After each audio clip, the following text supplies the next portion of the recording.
Hello everybody, how are you? I am Noresh and your teacher here and will be teaching you a different question and their answers. So I welcome you on classtheta.com where we'll be discussing questions. So let's get on the questions. So our today question is which sentence most clearly use a stereotypes. Option A, see if there's are already and then the front desk who can help you. Option B, all the students files into the assembly halls for a speech. Option C, women are more likely to develop osteoporosis than men. Option D, both dogs owners and cat owners visit the clinic regularly. The correct answer of the question is the sentence that the most clearly used as stereotypes is option C.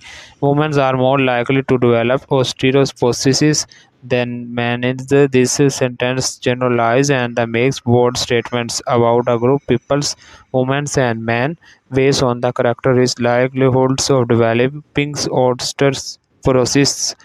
Stereotypes involves making assumptions or the generalizations about a group of the individuals based on the certain characteristics, often oversimplifying over generalizing complex and the various characteristics within the groups. In this case, it is suggested that the women are more prone to osteoporosis compared to men, which is a stereotypes related to health and the gender. So that the answer of the question. If you are searching any other question, please visit www.classtheta.com and find on the search section. If you have any question to ask, there are ask sessions on the right side of the website. Fill the form and will be answering you as soon as I can. Thank you for watching this video. Please do not forget to like, share, subscribe our channel. Until next question, bye bye.